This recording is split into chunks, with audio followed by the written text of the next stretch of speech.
Hello dear students, welcome once again to the part 4 of dialogue writing. In this video, you are going to learn how to use the modal auxiliaries can, could, may, might, shall, should, will, would for asking questions or the statements in the form of a question, that is to express our anger, giving suggestions, making requests and taking permission. So these are the things you are going to learn in this. This video is going to strengthen your spoken English as well. Now, how can is used for asking permissions? ಇಲ್ಲಿ ಮೇಲೆ informal ಅಂತ ಇದೆ. Informal ಅಂತಂದರೆ ನಿಮ್ಮ friends ಇರ್ಬೋದು, ನಿಮ್ಮ father mother ಇರ್ಬೋದು, ಅಂದರೆ ಕ್ಲೋಸ್ ಆಗಿರ್ತಕ್ಕಂಥವ್ರು ಏನಿರ್ತಾರೆ, ಯಾರ ಹತ್ರ ನಾವು ಫಾರ್ಮ್ಯಾಲಿಟಿ ತೋರಿಸೋದಿಲ್ವೋ ಅವರು ಅಂತ ಅರ್ಥ. ಅಂಥವ್ರ ಹತ್ರ ನಾವೇನಾದರೂ ಪರ್ಮಿಷನ್ ಕೇಳಬೇಕಾದ್ರೆ ಕ್ಯಾನನ್ನು ಉಪಯೋಗ ಮಾಡ್ತೀವಿ. ಇಲ್ಲ ಅಂತಂದರೆ ಕುಡ್ ಮತ್ತು ವುಡ್ಡನ್ನು ಉಪಯೋಗ ಮಾಡ್ತೀವಿ. ದೊಡ್ಡವರಿಗೆ, ಒಬ್ಬ ಆಫೀಸರ್ಸ್ಗಾಗಲಿ, ಪ್ರಿನ್ಸಿಪಾಲ್ಗಾಗಲಿ, ಲೆಕ್ಚರರ್ಸ್ಗಾಗಲಿ ನೀವೇನಾದರೂ ಪರ್ಮಿಷನ್ ಕೇಳಬೇಕಂದ್ರೆ ಅಲ್ಲಿ ಕುಡ್ ಮತ್ತು ವುಡ್ ಉಪಯೋಗ ಆಗುತ್ತೆ. ಇಲ್ಲಿ ನೋಡೋಣ ಕ್ಯಾನನ್ನು ಹೇಗೆ ಉಪಯೋಗ ಮಾಡಿವಿ ಅಂತ. ಕ್ಯಾನ್ ಐ ಗೋ ನೌ, ನಾನೀಗ ಹೋಗಬಹುದೇ, ಅಂದರೆ ಇಲ್ಲಿ ಹೋಗಲು ಅಡ್ಡಿ ಇಲ್ಲವೇ ಅಂತ. Can I take your bike, ನಾನು ನಿನ್ನ ಬೈಕನ್ನು ತೆಗೆದುಕೊಳ್ಳಬಹುದೇ. Can we start our work now, ಈಗ ನಾವು ನಮ್ಮ ಕೆಲಸವನ್ನು ಪ್ರಾರಂಭ ಮಾಡಬಹುದೇ. Can I have some coffee, ನಾನು ಸ್ವಲ್ಪ ಕಾಫಿಯನ್ನು ಕುಡಿಯಬಹುದೇ. Can you permit me to draw an advance, ನೀನು ನನಗೆ ಅಡ್ವಾನ್ಸ್ ತೆಗೆದುಕೊಳ್ಳಲು ಅನುಮತಿ ಕೊಡುವೆಯಾ. ನೋಡಿ, ಈಗ ಅದೇ ಕ್ಯಾನನ್ನು ಸಾಧ್ಯತೆಗಳಿಗೆ ಹೇಗೆ ಬಳಸ್ತೀವಿ ಅಂತ. Can this news be true, ಈ ಸಮಾಚಾರ ನಿಜವಿರಬಹುದೇ. ಕ್ಯಾನ್ ಹಿ ಬಿ ಎಲೆಕ್ಟೆಡ್, ಅವನು ಚುನಾಯಿತನಾಗಬಹುದೇ, ಅಂದರೆ ಚುನಾಯಿತನಾಗುವ ಸಾಧ್ಯತೆಗಳು ಇವೆಯೇ. ಕ್ಯಾನ್ ದೇ ಬಿ ಅರೆಸ್ಟೆಡ್, ಅವರನ್ನು ಬಂಧಿಸಲಾಗಬಹುದೇ. Can I reduce my weight by exercising, ನಾನು ವ್ಯಾಯಾಮ ಮಾಡಿ ನನ್ನ ತೂಕವನ್ನು ಇಳಿಸಿಕೊಳ್ಳಬಹುದೇ, ಅಂದರೆ ತೂಕ ಇಳಿಸಿಕೊಳ್ಳಲು ಸಾಧ್ಯತೆ ಇದೆಯೇ. ಈಗ ಅದೇ ಕ್ಯಾನನ್ನು ಸಜೆಷನ್ಸ್ಗೆ, ಅಂದರೆ ಒಬ್ಬರಿಗೆ ಸಲಹೆ ಕೊಡಲಿಕ್ಕೆ ಪ್ರಶ್ನೆ ರೂಪದಲ್ಲಿ ಹೇಗೆ ಮಾಡ್ತೀವಿ ಅಂತ ನೋಡೋಣ. Can you take leave on some other day, ಅಂದರೆ ಒಬ್ಬ ರಜೆ ಕೇಳಿರ್ತಾರೆ ಬಾಸ್ಗೆ, ಬಾಸ್ ಇವತ್ತು ಬೇಡ ಇನ್ನೊಂದು ದಿನ ತಗೋತೀಯಾ ಅಂದಾಗ ಇಲ್ಲಿ ಪ್ರಶ್ನೆ ಕೇಳ್ದಂಗೂ ಆಯಿತು ಮತ್ತು ಆತನಿಗೆ ಸಜೆಸ್ಟ್ ಮಾಡ್ದಂಗೂ ಆಯಿತು, ಸಲಹೆಯನ್ನು ಕೊಟ್ಟಂಗೂ ಆಯಿತು. Can we contribute some amount to help the flood victims, ನೆರೆ ಸಂತ್ರಸ್ತರ ಸಹಾಯಕ್ಕೆ ನಾವು ಸ್ವಲ್ಪ ಹಣವನ್ನು ಕ್ರೋಢೀಕರಿಸಬಹುದೇ. Can you join us for the party, ನೋಡಿ ಇಲ್ಲಿ ಪ್ರಶ್ನೆ ಕೇಳ್ದಂಗೂ ಆಯಿತು ಮತ್ತು ಒಂದು ಸಜೆಸ್ಟ್ ಮಾಡ್ದಂಗೆ ಆಯಿತು, ಬಾಪ ನೀನು ಕೂಡ ಅಂತ ಪಾರ್ಟಿಗೆ ಅಟೆಂಡ್ ಆಗುವಂಥ. ಈ ಕೆಳಗಿನ ವಾಕ್ಯಗಳು ಸಜೆಷನನ್ನು ಹೇಳಲ್ಲ, ಆದರೆ ಅವು ಪರ್ಸೆಪ್ಷನನ್ನು ಹೇಳ್ತಕ್ಕಂಥವು. ಕ್ಯಾನ್ ಯು ಹಿಯರ್ ಮೀ, ಈಗ ನಾವು ನಿಂತು ಏನೋ ಹೇಳ್ತಾ ಇರ್ತೀವಿ, ಕೊನೆಯ ಬೆಂಚಲ್ಲಿರೋರಿಗೆ ಕೇಳಿಸ್ತಾ ಇದೆಯಲ್ಲ ಅಂತ ಕೇಳುವಾಗ ಕ್ಯಾನ್ ಯು ಹಿಯರ್ ಮೀ ಅಂತ ನೀನು ನನ್ನನ್ನು ಕೇಳಲಿಕ್ಕೆ ಸಾಧ್ಯವಾಗ್ತಾ ಇದೆಯಾ ಅಂತ. Can you guess who will win, ಯಾರು ಗೆಲ್ಲುವರು ಎಂದು ನೀನು ಗೆಸ್ ಮಾಡಬಹುದಾ. Can you sense some danger, ಏನೋ ಒಂದು ಡೇಂಜರ್ ಆಗುವುದರಲ್ಲಿದೆ ಅಂತ ನಿನಗೇನಾದರೂ ಅನಿಸುತ್ತಿದೆಯೇ. Can you see some foul play, ಇಲ್ಲಿ ಏನೋ ಒಳಗಡೆ ಪಿತೂರಿ ನಡೆದಿದೆ ಅಂತ ನನಗೆ ಅನಿಸುತ್ತಿದೆಯೇ. ಅದೇ ಕ್ಯಾನನ್ನು ಯೋಗ್ಯತೆಯನ್ನು ಕೇಳಲಿಕ್ಕೆ, ಎಬಿಲಿಟಿ ಅದನ್ನು ಕೇಳಲಿಕ್ಕೆ ಹೇಗೆ ಉಪಯೋಗ ಮಾಡಿದೀವಿ ಅಂತ ನೋಡೋಣ. ಕ್ಯಾನ್ ಯು ಸ್ಪೀಕ್ ಕನ್ನಡ, ನಿನಗೆ ಕನ್ನಡ ಮಾತನಾಡಲಿಕ್ಕೆ ಬರುತ್ತದೆಯೇ. Can he drive a car, ಅವನು ಕಾರ್ ಡ್ರೈವಿಂಗ್ ಮಾಡಬಲ್ಲನೆ. Can they beat all the teams, ಎಲ್ಲ ಟೀಮ್ಗಳನ್ನು ಇವರು ಸೋಲಿಸಬಲ್ಲರೇ. Can you lead a team, ನೀನು ಒಂದು ಟೀಮನ್ನು ಮುನ್ನಡೆಸಬಲ್ಲೆಯಾ, ಅಂದರೆ ನಿನಗೆ ಮುನ್ನಡೆಸುವ ಶಕ್ತಿ ಇದೆಯೇ, ಎಬಿಲಿಟಿ ಇದೆಯೇ ಅಂತ ಕೇಳ್ದಂಗೆ. ಕ್ಯಾನ್ ರವಿ ಲೀಡಸ್, ರವಿ ನಮ್ಮನ್ನು ಮುನ್ನಡೆಸಬಲ್ಲನೆ, ಅವನಿಗೆ ಆ ತಾಕತ್ತು ಇದೆಯೇ ಅಂತ ಕೇಳ್ದಂಗೆ. Can we take up this task, ಈ ಕೆಲಸವನ್ನು ನಾವು ಕೈಗೆತ್ತಿಕೊಳ್ಳಬಹುದೇ, ಅಂದರೆ ಅದು ನಮಗೆ ಸಾಧ್ಯತೆ ಇದೆಯೇ, ನಮಗೆ ಆ ತಾಕತ್ತು ಇದೆಯೇ ಅಂತ ಕೇಳ್ದಂಗೆ. ಇನ್ನೂ ಮುಗಿದಿಲ್ಲ, ಕ್ಯಾನನ್ನು ಇಷ್ಟು ರೀತಿಯಲ್ಲಿ ಬಳಸ್ತಾರಾ ಅಂತ ನಿಮಗೆ ಆಶ್ಚರ್ಯ ಆಗಬಹುದು. ಹೌದು, ಇನ್ನೂ ಇದೆ. Can for offering help. ಯಾರಿಗಾದರೂ ನಾವು ಹೆಲ್ಪ್ ಮಾಡಲಿಕ್ಕೆ ಕೇಳಿದಾಗ, ಆ ಪ್ರಶ್ನೆಯನ್ನು ಮಾಡುವಾಗ ನಾನು ನಿಮಗೆ ಹೆಲ್ಪ್ ಮಾಡಲಾ ಅಂತ ಕೇಳಬೇಕಾದ್ರೆ ಕ್ಯಾನನ್ನು ಉಪಯೋಗ ಮಾಡ್ತೀವಿ. ನೋಡೋಣ ಅದು ಹೇಗಿದೆ ಅಂತ. Can I help you? ನಾನು ನಿನಗೆ ಸಹಾಯ ಮಾಡಬಹುದೇ? ಅಂದರೆ ಸಹಾಯ ಮಾಡಲಿಕ್ಕೆ ಏನೂ ಅಡ್ಡಿ ಇಲ್ಲವಲ್ಲ ಅಂತ. Can I pay the bill? ನಾನು ಬಿಲ್ಲನ್ನು ಸಂದಾಯ ಮಾಡಲೇ? Can we take them along with us? ನಾವು ಅವರನ್ನು ನಮ್ಮ ಜೊತೆಗೆ ಕರೆದುಕೊಂಡು ಹೋಗಬಹುದೇ? Can I get you some food? ನಾನು ನನಗೆ ಸ್ವಲ್ಪ ಆಹಾರವನ್ನು ತಂದು ಕೊಡಲೇ? ಈಗ ಕ್ಯಾನ್ ಇದರ ಭೂತಕಾಲದ ರೂಪ ಆಗಿರತಕ್ಕಂಥ ಕುಡ್ಡನ್ನು ನಾವು ಹೇಗೆ ಬಳಸ್ತೀವಿ ಅಂತ ನೋಡೋಣ. ಪಾಸ್ಟ್ ಟೆನ್ಸ್ನ ಸೆಂಟೆನ್ಸ್ನಲ್ಲಿ ಕುಡ್ ಬಳಸೋದು ಸಾಮಾನ್ಯ. ಆದರೆ ಪ್ರೆಸೆಂಟ್ನಲ್ಲಿ ಕೂಡ ನಾವು ಅದನ್ನು ಮಾಡಲ್ ಆಕ್ಸಿಲರಿ ಆಗಿ ಹೇಗೆ ಬಳಸ್ತೀವಿ ಅಂತ ನೋಡೋಣ. Could you permit us to leave now? ಈಗ ನೀವು ನಮಗೆ ಹೊರಡಲು ಅನುಮತಿ ಕೊಡುವೀರಾ? ಇಲ್ಲಿ ನೀವು ಕ್ಯಾನ್ ಯು ಪರ್ಮಿಟ್ ಅಂತ ಕೇಳಬಹುದು. ಅದನ್ನು ನಿಮ್ಮ ಈಕ್ವಲ್ ಇದ್ದವ್ರ ಹತ್ರ, ನಿಮಗೆ ಇನ್ಫಾರ್ಮಲ್ ಅಂತಿರ್ಲಿವ, ಯಾರು ಇನ್ಫಾರ್ಮಲ್ ಇರ್ತಾರೋ ಅವ್ರ ಹತ್ರ ಕೇಳಬೇಕಾದ್ರೆ ಕ್ಯಾನನ್ನು ಬಳಸಬೇಕು. Could I start my work? ನಾನು ನನ್ನ ಕೆಲಸವನ್ನು ಪ್ರಾರಂಭಿಸಬಹುದೇ? ಅಂದರೆ ಪ್ರಾರಂಭಿಸಲು ಅಡ್ಡಿ ಇಲ್ಲವೇ? Could I sit beside you? ನಿನ್ನ ಪಕ್ಕದಲ್ಲಿ ನಾನು ಕುಳಿತುಕೊಳ್ಳಬಹುದೇ? Could she join us?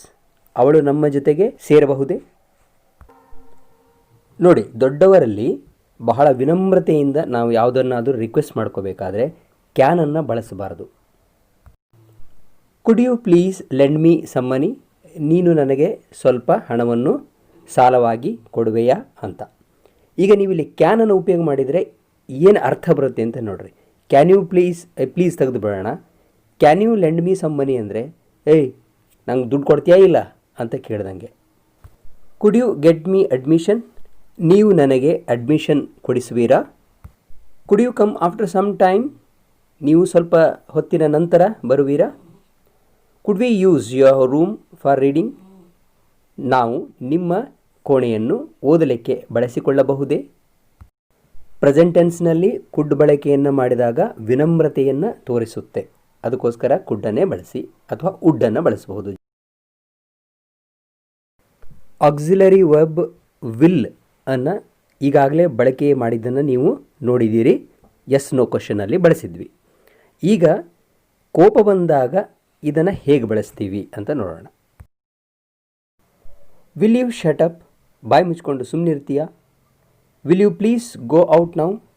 ಈ ಸದ್ಯಕ್ಕೆ ನೀನು ಹೊರಗೆ ಹೋಗ್ತೀಯೋ ಇಲ್ವೋ? Will you allow me to do my job? ನನ್ನ ಕೆಲಸ ಮಾಡಲಿಕ್ಕೆ ನನ್ನ ಬಿಡ್ತೀಯೋ ಇಲ್ವೋ? Will I ever get rid of you? ನಿನ್ನಿಂದ ಯಾವತ್ತಾದರೂ ನಾನು ಬಿಡುಗಡೆ ಪಡಿತೀನಾ? ಅಂದರೆ ಇಲ್ಲಿ ಕೋಪ ಬಂದು ತೊಲಗಿ ಹೋಗು ಅಂತ ಹೇಳಿದಂಗೆ ಇದು. ಈಗ ಅದೇ ವಿಲ್ಲನ್ನು ಪಾಸಿಬಿಲಿಟೀಸ್ ಅಂದರೆ ಸಾಧ್ಯತೆಗಳ ಬಗ್ಗೆ ಮಾತನಾಡಬೇಕಾದಾಗ ಹೇಗೆ ಉಪಯೋಗ ಮಾಡ್ತೀವಿ ನೋಡೋಣ. Will he come tomorrow? ಅವನು ನಾಳೆ ಬರಬಹುದೇ? Will you be able to attend meeting? ನಿನಗೆ ಮೀಟಿಂಗ್ ಅಟೆಂಡ್ ಆಗಲಿಕ್ಕೆ ಸಾಧ್ಯತೆ ಇದೆಯೇ? Will there be any difference after this? ಇದರ ನಂತರ ಏನಾದರೂ ಬದಲಾವಣೆ ಆಗಬಹುದೇ? Will you talk to him on this matter? ನೀನು ಈ ವಿಷಯದ ಬಗ್ಗೆ ಅವನೊಂದಿಗೆ ಮಾತನಾಡುವೆಯಾ? ವುಡ್ ಪಾಸ್ಟ್ ಟೆನ್ಸ್ ಆಗಿದ್ದರೂ ಸಹ ಇದು ಪ್ರೆಸೆಂಟ್ನಲ್ಲಿ ಉಪಯೋಗ ಆಗುತ್ತೆ. ಕುಡ್ ಹೇಗೆ ಉಪಯೋಗ ಆಗುತ್ತೋ ಅದೇ ತರಹ ಇದು ಕೂಡ ಪೊಲೈಟ್ ರಿಕ್ವೆಸ್ಟ್ಗೆ ಉಪಯೋಗ ಆಗುತ್ತೆ. ಕುಡ್ ಬದಲಾಗಿ ವುಡ್ ಕೂಡ ಬಳಸಬಹುದು.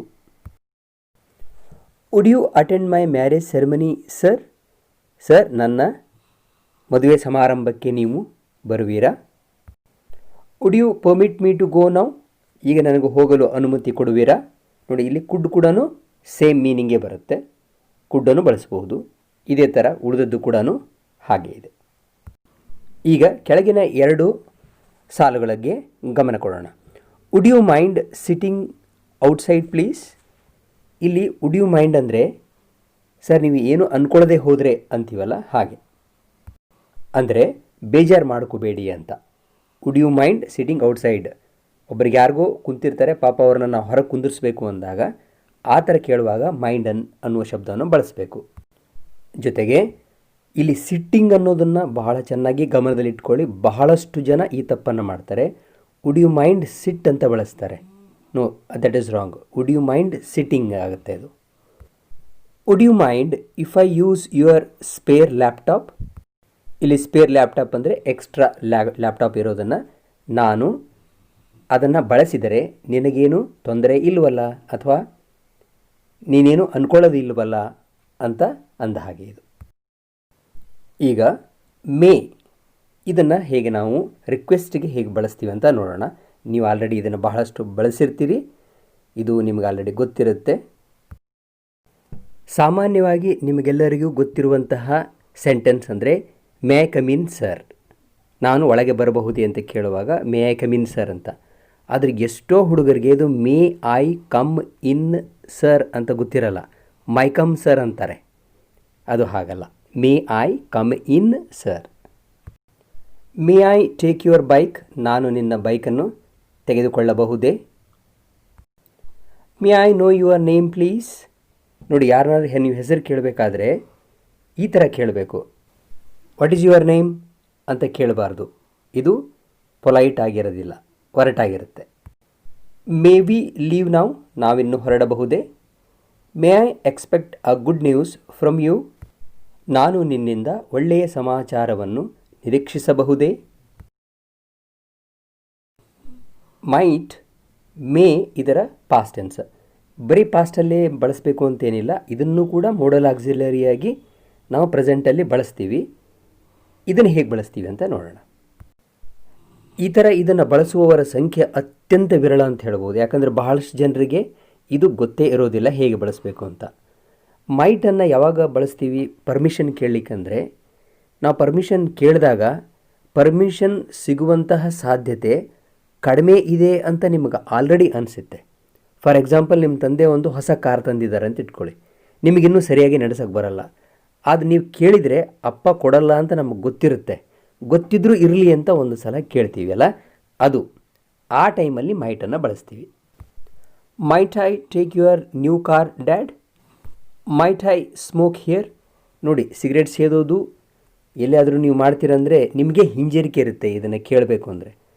ಆದರೂ ಕೇಳ್ತಿರಲ್ಲ, ಆಗ ಮೈಟನ್ನು ಉಪಯೋಗ ಮಾಡ್ತೀವಿ. Might there be a salary hike.